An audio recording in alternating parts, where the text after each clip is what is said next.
Hey everybody, Cinephile Mike, your friendly neighborhood cinephile, here with day 5 of the award season reviews. Thank you all for joining me on this journey, and I hope that you enjoy the rest of the ride that we're going on. Now, there are a lot of great films that we're going to be talking about in this season. There were a lot of great films in 2023.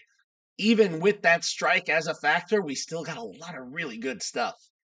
Moving forward in our first set of reviews, I am tackling some of those big box office winners for the year. And today's franchise and film that I'm talking about has a little bit of Oscar history. Today is all about Sony Pictures' follow up to their previous Oscar winner, Spider Man Across the Spider Verse, written by Phil Lord, Christopher Miller, and David Callahan, and directed by Joaquim dos Santos, Kemp Powers, and Justin K. Thompson. And I apologize, not a Miles Morales shirt, but I had to pay some respect to the OG. Now, currently, as of this posting, Spider Man Across the Spider Verse is another nominee for the HFPA's new Cinematic and Box Office Achievement category. Right now, the film is sitting at $381,311,319 domestically, $309,205,354 internationally, for a grand total of $690,516,673, sitting in the number 6 spot in the year in box office returns, according to Box Office Mojo.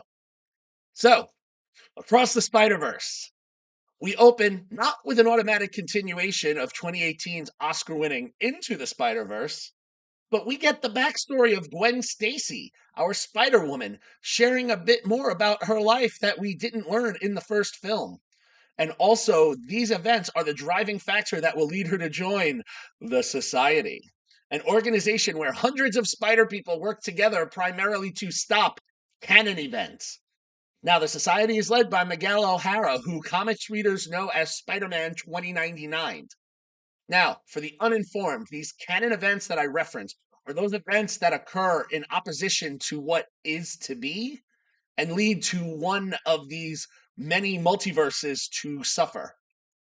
Now, after this opening 20-minute sequence of the Gwen Stacy backstory, we learn that it's been approximately 18 months between the ending events of Into the Spider-Verse, and we are now back on Earth 1610, which is where our protagonist of this film, Spider-Man, aka Miles Morales, lives and where the majority of the first film took place, Earth 1610.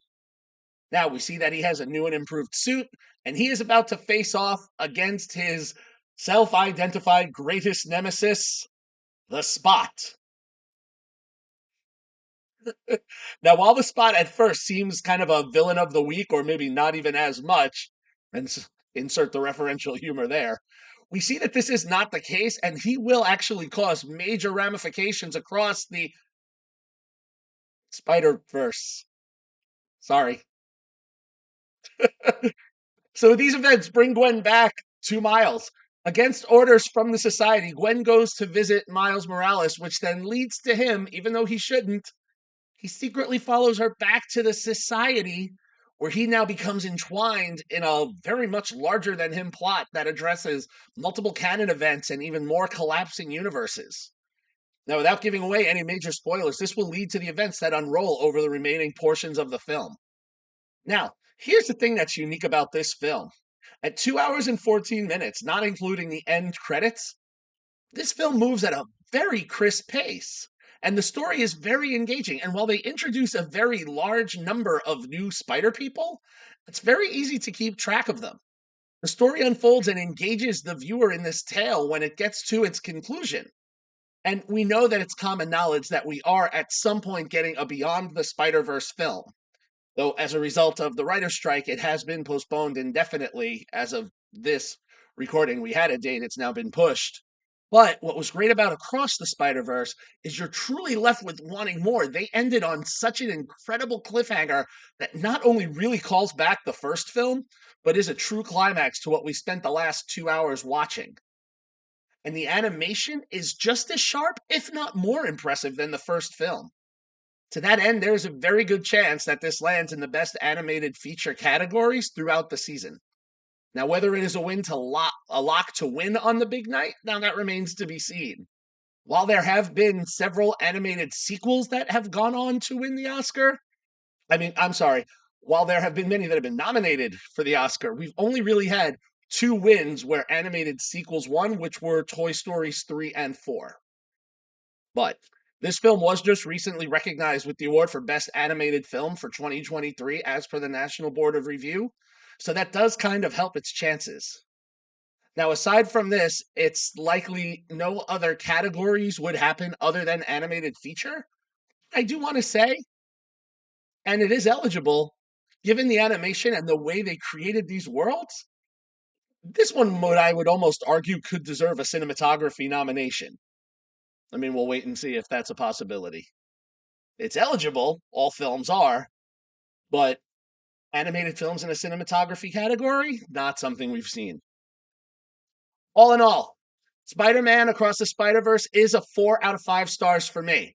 Now, while I did very much enjoy this fast paced movie, and even more so on a repeated viewing, the reason for the 4 stars is, it's still relying on the superhero film conceits that we have seen over and over many different times and in slightly different variations. The multiverse elements we're getting here are what the MCU is working with, and while they're trying to connect all of these things, this film even has a very funny in-joke referencing Doctor Strange in the Multiverse of Madness and Spider-Man Far From Home. I'm sorry, Spider-Man No Way Home. It's I'm still, maybe it's me getting a little bit of that superhero film fatigue, but again, I don't want to use the fatigue as the excuse to diminish what this film accomplishes. And it is truly some of the best animation that I have seen this year. In addition to the film that I'm going to be talking about tomorrow. So make sure you come back for day 6. And to be honest, the way they structure this, I think some live action films could learn what to do. Because, like yesterday's Guardians of the Galaxy Volume 3, this film had, a couple of plots, but they addressed each one respectively in time where you feel satisfied and set up my cliffhanger. All right. If you haven't seen Spider Man Across the Spider Verse yet, you can actually catch it streaming right now on Netflix.